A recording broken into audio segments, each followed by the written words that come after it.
भैया के मुर्गे ने उसके मुर्गे में झपट्टा मारा। ये है दीप नारायण सिंह की आलिशान हवेली। काफी रईस मालूम होते हैं। काफी बिहार के बड़े जमींदारों में से एक है और ऊपर से अपना तिजारती कारोबार भी है।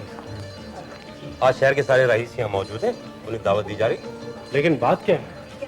दीप नारायण सिंह 5-6 महीने से बीमार थे, अब पूरी तरह ठीक हो गए। इसी खुशी में दावत। इसका मतलब जब भी ठीक होते हैं तो क्या पार्टी देते हैं? बिल्कुल ठीक। आइए आइए आइए। दीप नारायण सिंह जी नमस्कार। नमस्कार। आप स्वस्थ हो गए, बहुत बधाई हो। बहुत बहुत धन्यवाद। बचने की उम्मीद तो नहीं थी। डॉक्टर पालित का कमाल है। डॉक्टर पालित। नमस्कार। डीएसपी पांडे। और इनसे मिलिए मशहूर जासूस व्योमकेश बख्शी, उनके साथी अजीत। नमस्ते। दीप नारायण सिंह जी आप आराम कीजिए, कमिश्नर साहब आए हुए हैं, मैं उन्हें अपनी शक्ल दिखा के अभी आता हूँ। व्योमकेश जी मैं भी आता हूँ। चलिए।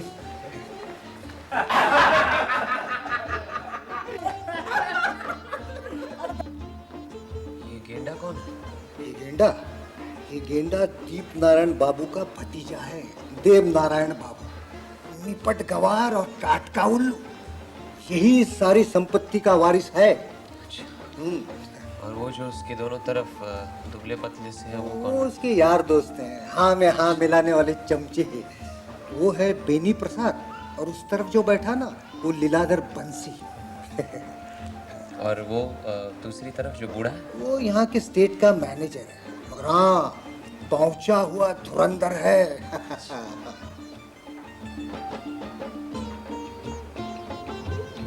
ये है दीप नारायण की पत्नी शकुंतला, और साथ में उस मोटे भतीजे देव नारायण की पत्नी है चांदनी। बच्चा भी उसी का ही है। बच्चे को साथ क्यों ले आए? जो नर्स को दिया। मैं अभी पांडे जी, ये शकुंतला देवी और दीप नारायण की शादी कुछ बेमेल सी नहीं है? शकुंतला देवी तो करीब 24-25 की लगती है। दीप नारायण सिंह जी की दूसरी शादी है। दूसरी? और पहली? पहली के गुजरने के बाद की दूसरी शादी। अच्छा। कोई वंश रक्षक तो होना ही चाहिए। दीप नारायण सिंह ने ये शादी शकुंतला पर मोहित होकर की है, सिविल मैरिज। और वैसे भी लड़की इनकी जात के नहीं है। काफी प्रगतिशील मालूम होते हैं। अच्छा मैं चलता हूँ, मुझे रात मरीज के पास भी जाना है, और कल सुबह यहाँ के दीप नारायण बाबू का इंजेक्शन भी देना है। इंजेक्शन क्या अब तक चल रहा है? हाँ चल रहा है, हफ्ते में एक बार लीवर एक्सट्रैक्ट दे रहा हूँ। बस 2 इंजेक्शन और बाद में बंद। क्या बात है इंस्पेक्टर, सब खरी तो है? सर एक बहुत बुरी खबर है। मैं आप ही के पास आया हूँ डॉक्टर पालित। आपके डिस्पेंसरी में चोरी हो गई है। अरे क्या हुआ? करीब 9 बजे मैं थाने से घर की तरफ जा रहा था। रास्ते में आपकी डिस्पेंसरी का दरवाजा खुला पाया, ताला भी टूटा हुआ था। अंदर जाकर देखा तो टेबल के सारे ड्रॉवर्स भी खुले थे। लगता है चोर ड्रॉवर्स में से रुपए पैसे चुरा कर भागा है। वैसे मैं कांस्टेबल वहां तैनात करके आया हूँ सीधा आपको बताने के लिए। आप जल्दी जाइए। अच्छा सर, मैं भी चलता हूँ। घर जाकर वर्दी बदल कर वापस आना है।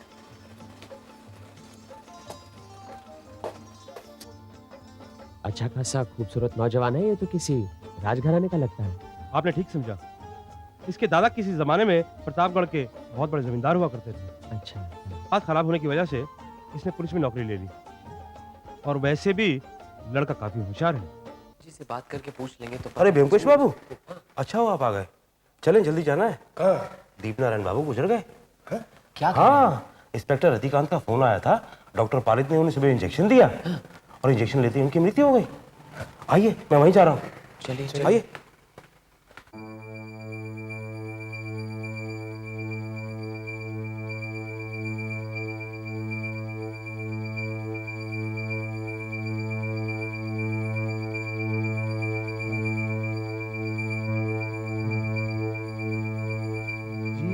पोस्टमार्टम करवाना जरूरी है। और ये शीशी भी रखी है।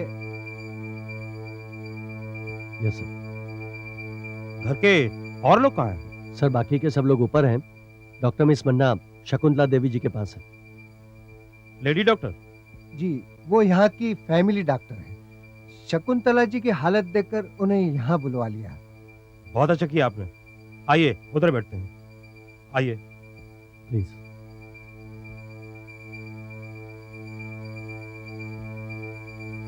बैठिए।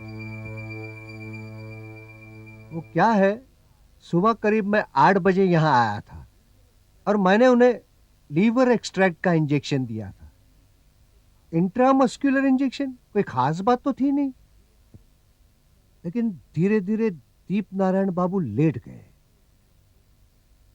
और उनकी आंखें बंद हो रही थी।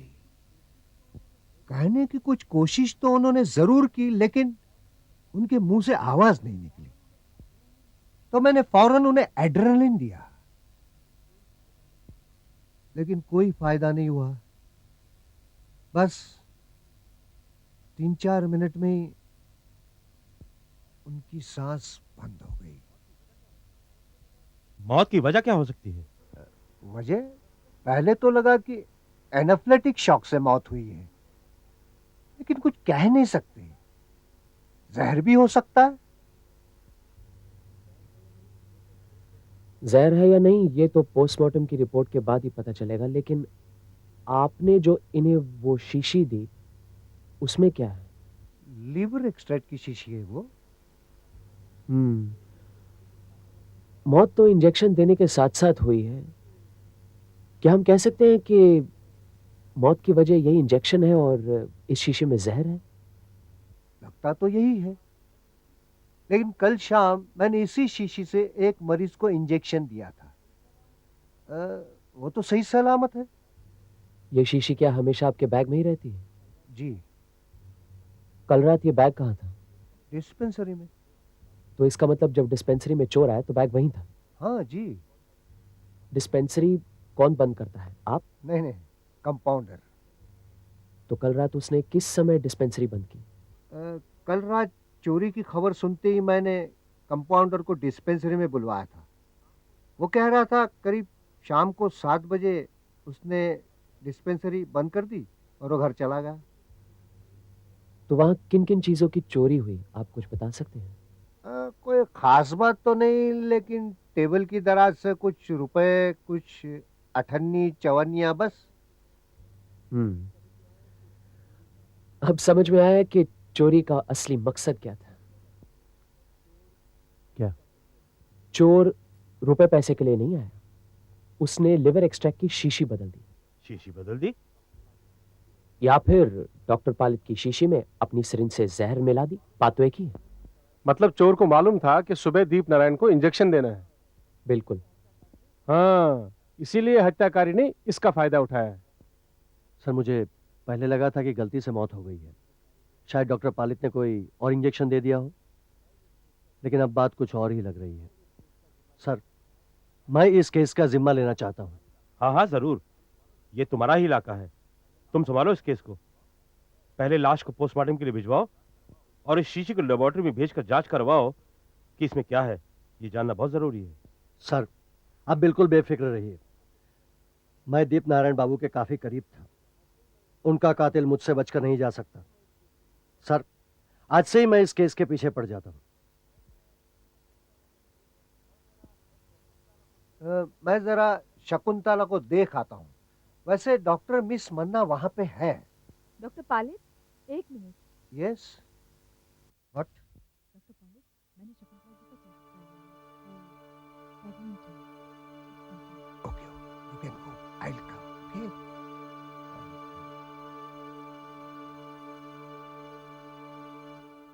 क्या कुछ नई खबर है? खबर तो है, लेकिन कोई नई खबर नहीं। कल रात ही मुझे शक था। क्या शक था आपको? शकुंतला गर्भवती है।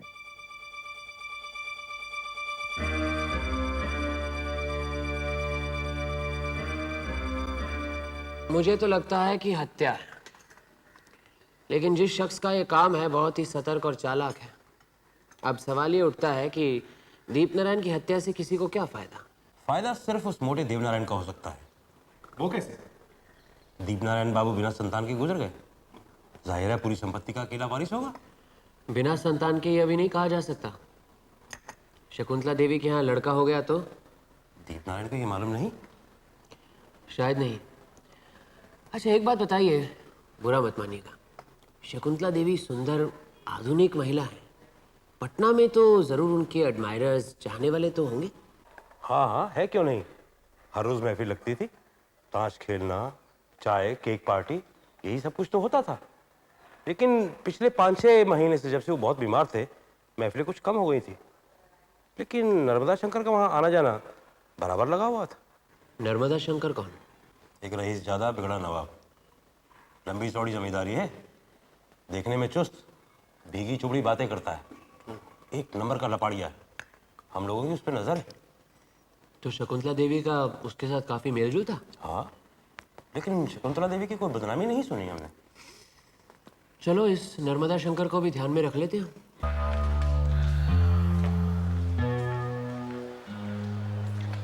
चारों तरफ छानबीन करने के बाद में कुछ पता चला? कुछ खास तो नहीं, लेकिन एक बात साफ नजर में आती है कि खिड़की के जरिए किसी को भी घर के अंदर बुलाया जा सकता है। ब्योमकेश बाबू, इस केस को सुलझाने में इसकी क्या कोई खास अहमियत है? हाँ, कहा नहीं जा सकता, हो भी सकता है। चलिए अंदर चलते हैं।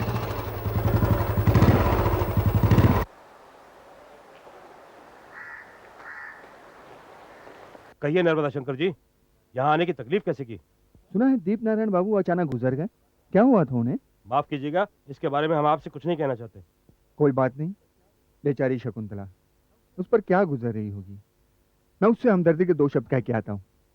शकुंतला देवी से फिलहाल कोई नहीं मिल सकता, और ये सब लोकाचार का वक्त नहीं है। इंस्पेक्टर जी, गेट की कांस्टेबल से कह दो हमारी आज्ञा के बिना अंदर कोई नहीं जाएगा। ओके साहब। फिर आप ही शकुंतला देवी को हमारी हमदर्दी पहुंचा दीजिए। चलता हूँ।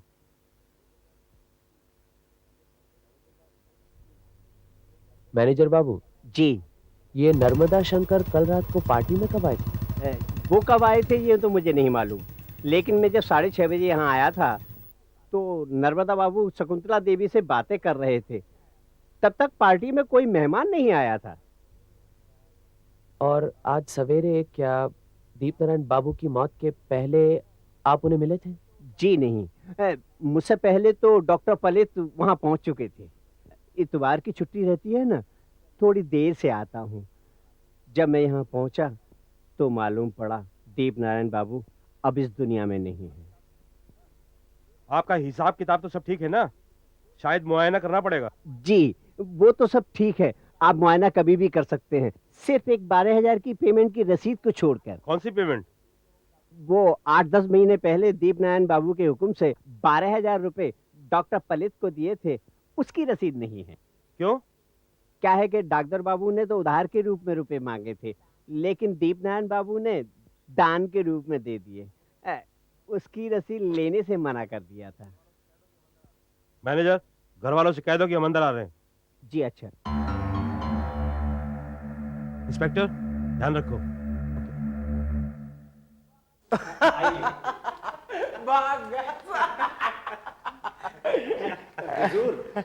ये लोग आपसे मिलने आए हैं। बैठिए ना। नहीं नहीं, हम यहीं ठीक हैं। आपके साथ वो दूसरे सज्जन नहीं है? वो तो अभी अभी झांक कर छुप गए कहीं। अब वो लीलाधर, अरे वो अंदर गया है गुसल खाने में। अच्छा, गुसल खाने से जो लोहे की सीढ़ी नीचे जाती है वहीं से उतर कर घर चले गए? अच्छा एक बात बताइए, आप शराब पीते हैं? जी नहीं, हम भांग लेते हैं। तो फिर ये तकिए के नीचे बोतल क्या है? अरे ये तो ताड़ी है। लीलाधर और बैनी प्रसाद पी रहे थे। अच्छा अच्छा, आपकी दुखित अवस्था में सब पीकर आपका मन बहला रहे थे। कहाँ गया? ठीक है। खैर जाने दीजिए, ये बताइए कि भांग के अलावा और आप किस तरह का नशा करते हैं? अरे कुछ नहीं। कोकेन? नहीं। गांजा? गांजा तो वो गजाधर पीता है। अच्छा अच्छा, आपके तो बहुत से यार दोस्त हैं। हाँ बहुत हैं। तो उनमें से दो चार का नाम तो बताइए। नाम? हाँ क्यों नहीं, वो लीलाधर है, बैनी प्रसाद है और गजाधर सिंह है। गजाधर सिंह कौन? अरे गजाधर सिंह हमारा चौकीदार, भाई भांग पीसने में बहुत उस्ताद है। अच्छा अच्छा, और कौन? और बद्री लाल है जो रोजाना हमारी मालिश करता है। देखा किस रुतबे के यार दोस्त हैं। हाँ। अच्छा, डॉक्टर पालित भी आपका दोस्त है? डॉक्टर पालित? अरे हम उनका तो यहाँ से निकाल देंगे, बिल्कुल नहीं रखेंगे। वही तो हमारे चाचा का खूनी है, बताओ यार। आपके चाचा की मौत के बाद आप ही उनकी सारी संपत्ति के मालिक हैं। अब आप क्या करेंगे? क्या करेंगे? अरे क्या करूंगा? बहने? चलिए, यहाँ से तो और कुछ नहीं मिलने वाला। चलो।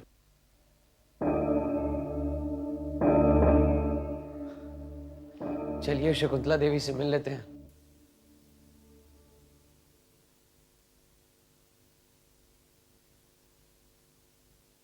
बैठिए। माफ कीजिए, आपको परेशान करने आए हैं। इंसान की जिंदगी में कब कौन सी दुर्घटना होती है ये तो पहले से पता नहीं लगाया जा सकता, लेकिन आपकी पति की मौत के लिए जो भी कोई जिम्मेदार है उसे उचित सजा जरूर मिलेगी, ये मैं दावे के साथ कह सकता हूँ। बस इसी सिलसिले में आपसे दो एक सवाल करने हैं। उम्मीद है आपको कोई इतराज नहीं। जी नहीं। दीप नारायण बाबू की कोई वसीयत है? ये सब मुझे नहीं मालूम। वे अपने धन संपत्ति का जिक्र मुझसे नहीं करते थे।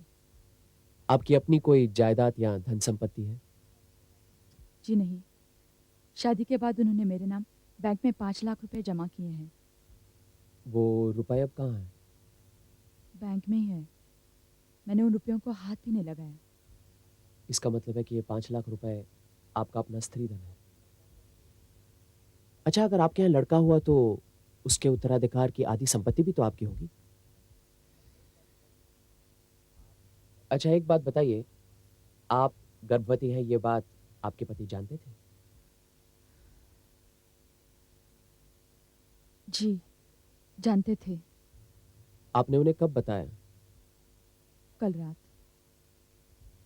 कल रात? आप कितने दिनों से गर्भवती हैं?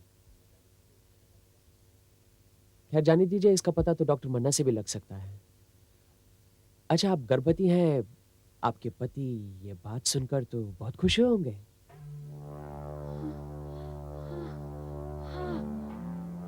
बहुत खुश हुए।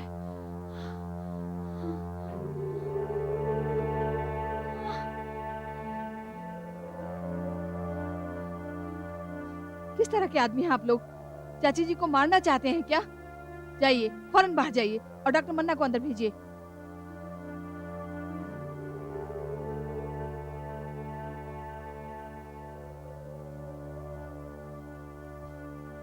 अरे सोमलिया, जल्दी से 1 गिलास पानी लेकर आ। अच्छा, शकुंतला देवी कब से गर्भवती है? कहा 2 महीने हो गए।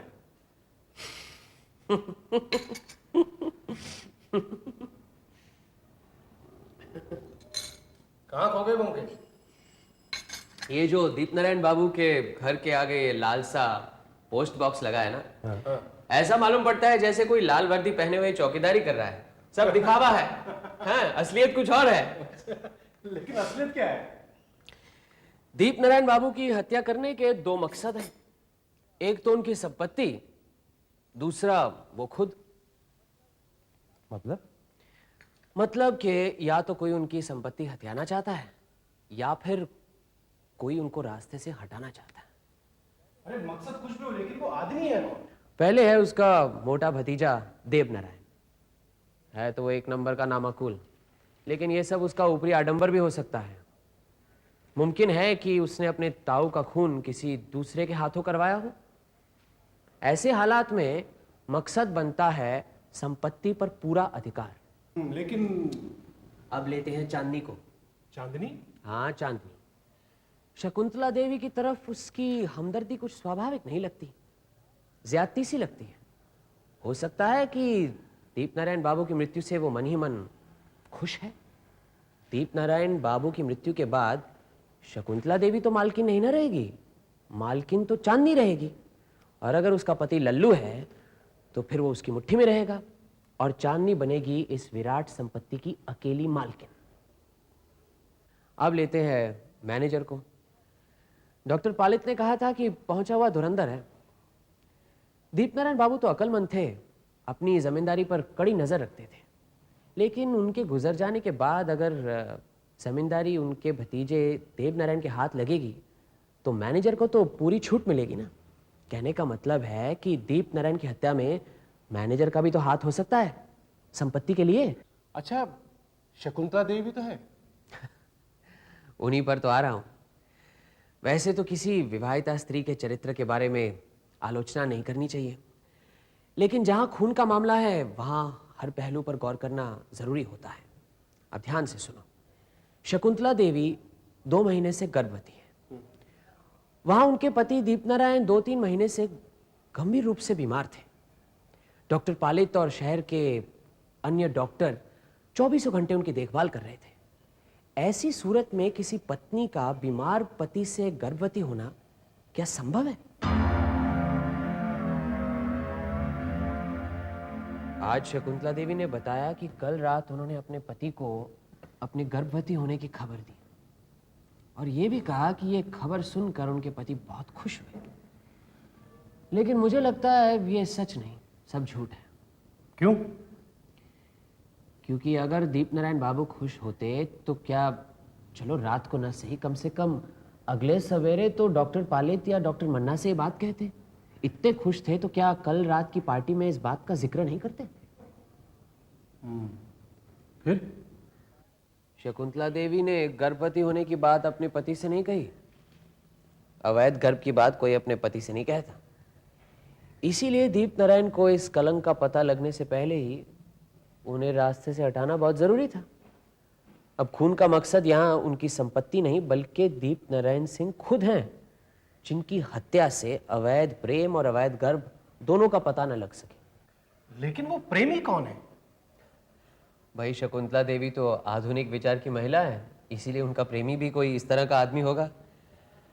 या तो वो नर्मदा शंकर या उनका कोई साथी हो सकता है, या फिर कोई ऐसा शख्स है जो कि खुलेआम उनके घर आता जाता नहीं। सर, इस शीशी की केमिकल एनालिसिस रिपोर्ट आ गई है। इसमें तो कुछ नहीं है।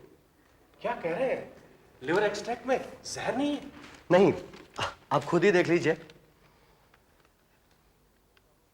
कमाल है। व्योमकेश बाबू, अब आप क्या कहेंगे? आप बताइए, आपकी क्या राय है? दीप नारायण जी की मौत जहर की वजह से हुई है, उसमें कोई शक नहीं है, क्योंकि पोस्टमार्टम की रिपोर्ट में भी जहर मिला है और इंजेक्शन के अलावा शरीर में जहर घुस ही नहीं सकता। लेकिन जिस शीशी में से इंजेक्शन दिया गया है उसमें जहर नहीं है। उससे हम एक ही नतीजे पर पहुंचते हैं कि डॉक्टर पालित ने जिस शीशी में से इंजेक्शन दिया है वो शीशी हमें नहीं दी, बल्कि दूसरी शीशी हमें दी है। लेकिन क्यों? ऐसा करने से उनको क्या फायदा? सर, सबसे बड़ा फायदा यह है कि हम समझेंगे कि मौत इस इंजेक्शन की वजह से नहीं हुई। आप क्या समझते हैं? डॉक्टर पालित ही खूनी है? वैसे दीप नारायण जी की मौत से उन्हें कोई निजी फायदा नहीं था, मगर जिन्हें फायदा है वो उन्हें पैसे खिलाकर काम निकलवा सकता है। शायद 1 लाख या 2 लाख रुपए दिए हों डॉक्टर पालित को। रुपए कौन खिला सकता है? आप कुछ रोशनी डाल सकते हैं? उनका भतीजा देवनारायण, उनके अलावा कौन हो सकता है? कोई सबूत है? क्या रहने दीजिए, इस रिपोर्ट को आप फाइल करवा दीजिए। मुझे लगता है हम जाकर डॉक्टर पालित से मिलाते हैं। क्यों पांडे जी? हाँ हाँ, क्यों नहीं, चलिए। चल। अरे आइए आइए आइए, मैं आप ही के पास आ रहा था। देखो मेरे कपड़े भी नहीं बदले। कहीं क्या बात, हमारे पास क्यों आ रहे थे आप? क्या है पांडे जी, मन थोड़ा सा बेचैन हो रहा था। अरे आप लोग बैठिए ना, बैठिए। सोचा कि डिस्पेंसरी बंद करने के बाद चलूं, अगर कोई खास खबर हो तो। खास खबर तो हम भी ढूंढ रहे थे, बस कोई ठोस सुराग नहीं मिल रहा। खैर हम यहाँ इसलिए आए हैं कि एक दो बातों की पुष्टिकरण कर लें। अच्छा, डॉक्टर आपसे एक दो निजी सवाल करने हैं, आप बुरा मत मानिएगा। पूछिए। आपने दीप नारायण सिंह से 12,000 रुपए उधार लिए थे। बात ये थी कि कुछ दिन पहले सुबह मैं दीप नारायण जी को इंजेक्शन देने गया था, तो मेरी मोटर गाड़ी की हालत देखकर वो बोले, डॉक्टर तुम्हारी गाड़ी खटारा हो चुकी है, एक नई खरीद लो। मैंने कहा नई गाड़ी तो 10-12 हजार रुपयों में आती है, इतने रुपए मेरे पास कहाँ है, जो कमाता हूँ सब खर्च हो जाते हैं। ये सुनकर उन्होंने कुछ नहीं कहा। मुझे यकीन है उन्होंने वे रुपए मुझे देने की ठान ली होगी, शायद मैनेजर से भी कहा होगा। फिर वो यकायक मर गए। खैर जाने दीजिए। दूसरी बात यह है कि आपकी जो लिवर एक्सट्रैक्ट की शीशी की केमिकल एनालिसिस, उससे पता चला कि उसमें तो जहर नहीं था। नहीं था? तो दीप नारायण जी मरे कैसे? मरे तो जहर से ही। आपने केमिकल एनालिसिस के लिए दूसरी शीशी दे दी होगी। क्या मैंने दूसरी शीशी दे दी? ये क्या कह रहे हैं आप? मैं दूसरी शीशी क्यों दूंगा? आप परेशान मत होइए, हमें आप पर भरोसा है ना। बैठिए बैठिए बैठिए। आपसे एक और सवाल करना है। पूछिए। डॉक्टर मिस मन्ना का कहना है कि शकुंतला देवी 2 महीने से गर्भवती है। तो मुझे मालूम है। आपको कैसे पता चला? डॉक्टर मन्ना ने मुझे बताया। हाँ? अच्छा अच्छा, 2 महीने पहले, या तो कहिए कि 3 महीने से दीप नारायण बाबू की तबीयत काफी नाजुक थी, यानी कि क्रिटिकल कंडीशन। यस। अब 2 महीने पहले उनका इलाज किन किन डॉक्टरों ने किया? कर रहे थे ना, doctor Bose, doctor Yadav, doctor Srivastava. तब तो 24 घंटे नर्स भी रहती थी, दिन में मिस विलियम्स और रात में मिस दस्तूर। ठीक है, बहुत बहुत धन्यवाद डॉक्टर पालित। मुझे लगता है जल्द ही खूनी का पता लग जाएगा।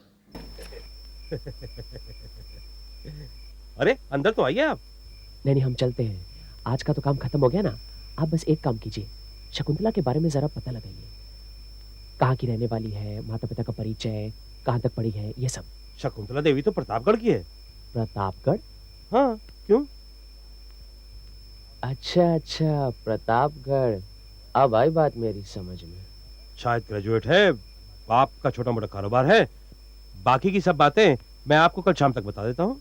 आप एक काम कीजिए, मुझे कल दोपहर तक बता दीजिए, बाप का नाम, प्रतापगढ़ में ठिकाना, जो भी कुछ हो। मैं 1-2 दिनों के लिए प्रतापगढ़ जा रहा हूँ। लेकिन ये बात किसी से कहिएगा मत, अजीत यहीं पर रहेगा। मैनेजर बाबू, इस पोस्ट बॉक्स में आप कितनी चिट्ठियां डालते हैं? करीब 10-15 चिट्ठियाँ। और ये पोस्ट बॉक्स यहाँ कब से? पिछले 3-4 साल से तो है। इसका मतलब जब से दीप नारायण बाबू की दूसरी शादी हुई तब से? जी हाँ, क्या है कि पोस्ट मास्टर से मैंने लिखा पढ़ी करके ये पोस्ट बॉक्स यहाँ लगवाया है। अच्छा, तो दिन में कितनी बार चिट्ठियां निकाली जाती? दिन में 2 बार, एक सुबह 8 बजे और एक शाम 4 बजे। लेकिन ये सब बात आप पूछ क्यों रहे हैं? अच्छा, आपकी डॉक्टर पालित के साथ उस 12,000 रुपए के बारे में बात हुई? वो कह रहे हैं कि मुझे पैसा मिला ही नहीं। काफी रुपयों की बात है, 12,000 रुपए। कम से कम आप पुलिस में रिपोर्ट तो करते। आप जाने भी दीजिए, जब डॉक्टर साहब ना कर रहे हैं तो मैं भर देता हूँ। मेरे नसीब में नुकसान लिखा है तो मैं सह लेता हूँ। ठीक है, जाइए आप। अच्छा।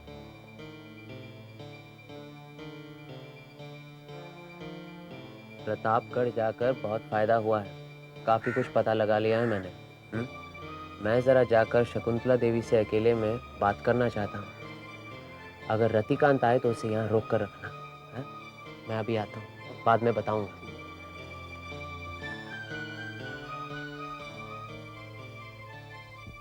माफ कीजिए, आपको फिर तकलीफ देने आया हूँ, लेकिन आपसे कुछ जरूरी बातें करनी थी। क्यों? पुलिस ने तो पहले ही पहरा बिठा रखा है, मुझे भी यहाँ आने नहीं देते। वो तो मैं जबरदस्ती यहाँ चली आती हूँ। हमने क्या गुनाह किया है? देखिए, हम सिर्फ गुनहगार को पकड़ने की कोशिश कर रहे हैं। आपसे कुछ निजी बातें करनी है, इसलिए अगर आप मेहरबानी करके आप दरवाजे की आड़ से सुनने की कोशिश मत कीजिएगा।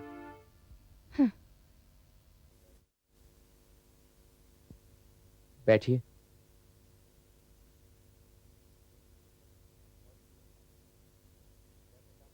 अब ध्यान से मेरी बातें सुनिए। मैं प्रतापगढ़ गया था। वहां आपके बारे में आपके परिवार वालों से, आपके जान पहचान वालों से बातचीत हुई। आप इलाहाबाद में पढ़ती थी, वहां भी गया था। आपके सहछात्रों से भी बातचीत हुई। आपका प्रेमी कौन है मुझे मालूम। क्या कह रहे हैं आप? शांत रहिए। आपके पेट में आपके प्रेमी का बच्चा है, आपके पति का नहीं। यह बात मैं साबित कर सकता हूं। और आपके प्रेमी ने दीपनारायण बाबू का खून किया है, यह भी मैं साबित कर सकता हूं। आपको मालूम होना चाहिए कि मैं पुलिस का आदमी नहीं हूं। आपके पास जो 5 लाख रुपए है ना, उसमें से आधा यानी कि 2.5 लाख रुपए अगर आप मुझे दे दें तो मैं अपना मुंह बंद रखूंगा। अब बस मेरे नाम एक चिट्ठी बाहर के अहाते में जो पोस्ट बॉक्स है ना, उसमें डाल दीजिए। उसमें सिर्फ इतना लिखिए, हाँ, रात को 10 बजे के बाद पैरा हट जाएगा। बस आप जाकर चिट्ठी डाल देना, कोई नहीं देखेगा। ये रहा लिफाफा, इस पर मैंने अपना पता लिख दिया है। लोकल चिट्ठी है, कल दोपहर तक मुझे मिल जानी चाहिए। अगर कल तक मुझे चिट्ठी नहीं मिली तो मैं सारे सबूत जाकर पुलिस कमिश्नर को दे दूंगा। बस यही कहने आया था।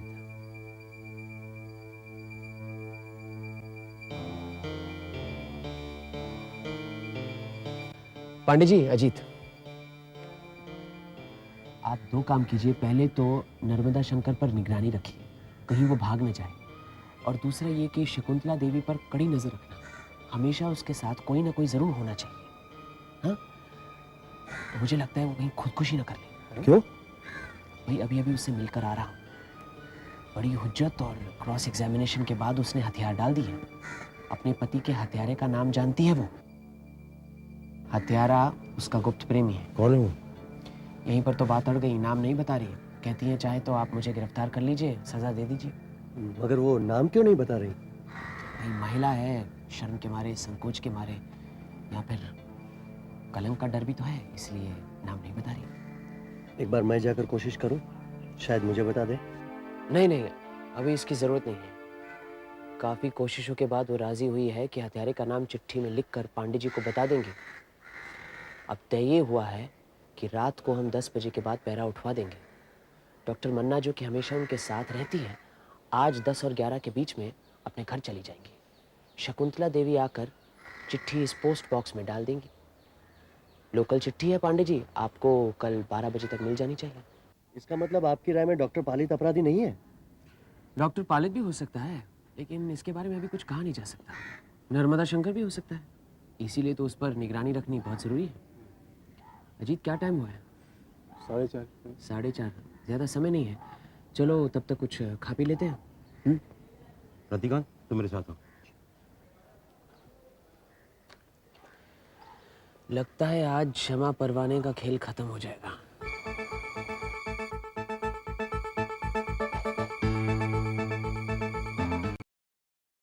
पांडे जी। हाँ जी। सिपाही कितने हैं? 2। इंस्पेक्टर रतिकांत नहीं आ पाया। कोई बात नहीं, 2 ही काफी है। जी। हाँ, हम जाकर उन पेड़ों या मुंडेरों पर छुप जाएंगे। ठीक है। अजीत, तुम एक काम करो, तुम उस पेड़ पर जाकर छुप जाओ। हाँ, जाओ। सुनो, सिगरेट मत पीना, और जब तक ये सीटी न बजाएं वहीं अटके रहना, समझे? हाँ। जाओ। पांडे जी, मुझे लगता है हम इन मुंडेरों के ऊपर छुप जाते हैं। आप उन सिपाहियों को उधर भेज दीजिए। हाँ ठीक है गणेश, तुम दोनों उन 2 पेड़ों पर चढ़ जाओ। पांडे जी, हाँ टॉर्च लीजिए। चलिए।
हाँ जी, शुरू कीजिए।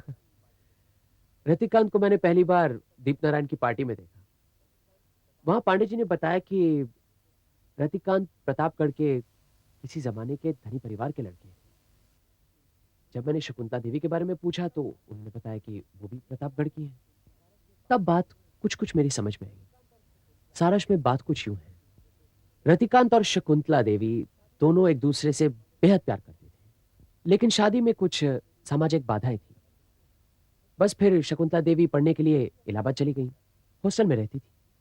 रतिकांत भी अक्सर वहां आता जाता था, लेकिन उसके घर की हालत कुछ ठीक नहीं थी, इसीलिए उसे नौकरी करनी पड़ी। अब संयोग की बात है कि उसी दरमियान दीप नारायण की मुलाकात शकुंतला देवी से हुई। दीप नारायण तो बस उसका रूप और यौवन देखकर फिदा हो गए। शकुंतला देवी मामूली घर की लड़की थी। उसके माता पिता ने दीप नारायण की संपत्ति वगैरह देखकर उसे दीप नारायण से शादी करने पर मजबूर कर दिया। शकुंतला देवी भी राजी हो गई। दोनों ने इलाहाबाद में सिविल मैरिज करवा ली। लेकिन रतिकांत ने शकुंतला देवी का पीछा नहीं छोड़ा। उसने भी किसी तरह तोड़-जोड़ करके अपना तबादला पटना करवा लिया।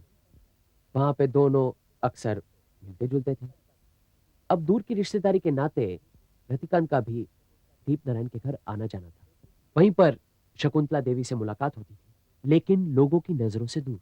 रात को शकुंतला देवी चिट्ठी लिखकर बाहर पोस्ट बॉक्स में डाल देती और निर्धारित समय पर रतिकांत वहां आ जाता। पिछली लोहे की सीढ़ियों से ऊपर चढ़ जाता। शकुंतला दरवाजा खोलकर उसका इंतजार करती। अब गौर करने की बात यह है कि वो पोस्ट बॉक्स शकुंतला देवी की शादी के बाद ही हवेली के हाथे में लगवाया गया था। अब काफी दिनों तक इस तरह चलता रहा, लेकिन कुदरत ने उन दोनों का साथ नहीं दिया। जब दीपनारायण बाबू कुछ दिनों के लिए बीमार पड़े तो शकुंतला देवी को पता चला कि वो गर्भवती है। अब क्या किया जाए? इसीलिए दीपनारायण बाबू को रास्ते से हटाना बहुत जरूरी था, क्योंकि उनकी मान मर्यादा इज्जत का सवाल था ना। फिर रतिकांत ने दीपनारायण को रास्ते से हटाने का प्लान बनाया। अब उसे पता था कि रोज सवेरे डॉक्टर पालित दीपनारायण बाबू को देखने आता है, और जहर भी हासिल करना उसके लिए तो मामूली सी बात थी। असल में डॉक्टर पालित की डिस्पेंसरी का ताला रतिकांत नहीं तोड़ा था, और फिर उसने जहर लेकर उस लिवर एक्सट्रैक्ट की शीशी में मिला दी। हमें पार्टी में आकर बताया कि डॉक्टर पालित की डिस्पेंसरी में चोरी हुई है। सब तो यही समझ बैठे ना कि मामूली सी चोरी है। अगले दिन सवेरे डॉक्टर पालित ने दीपनारायण बाबू को इंजेक्शन दिया, उनकी मौत हो गई। हम सब यही समझ बैठे कि लिवर एक्सट्रैक्ट की शीशी में जहर है। लेकिन रतिकांत ने एक और चाल चली। केमिकल एनालिसिस के लिए उसने लिवर एक्सट्रैक्ट की दूसरी शीशी भेज दी जिसमें जहर नहीं था। अब सारा शक डॉक्टर पालित पर पड़ता ना। फिर मैंने भी एक चाल चली, शकुंतला देवी से कुछ कहा और रतिकांत से कुछ और। मुझे यकीन था कि रतिकांत जरूर शकुंतला देवी से मिलेगा, शायद उसे समझाने की कोशिश करेगा और दोनों को रंगे हाथ पकड़ लेंगे। लेकिन रतिकांत के मन में तो कुछ और ही था। उसने शायद सोच रखा था कि न रहेगा बांस न बजेगी बांसुरी। उसके बाद क्या हुआ आप लोगों को सब मालूम है। शकुंतला देवी बाहर आई और रतिकांत ने 3 बार गोली चलाकर उसे ठंडा कर दिया। और जब वो शकुंतला देवी से चिट्ठी छीन रहा था तो वो खुद ही पांडे जी की गोली का शिकार बन गया। चलो भाई, खाना तो खा लो। हाँ, लेकिन मेरे ख्याल से दोनों को जिंदा ही पकड़ना चाहिए था। नहीं नहीं नहीं, यही ठीक है। चलो खाना खाते हैं। चलो खाना खाते हैं, चलो।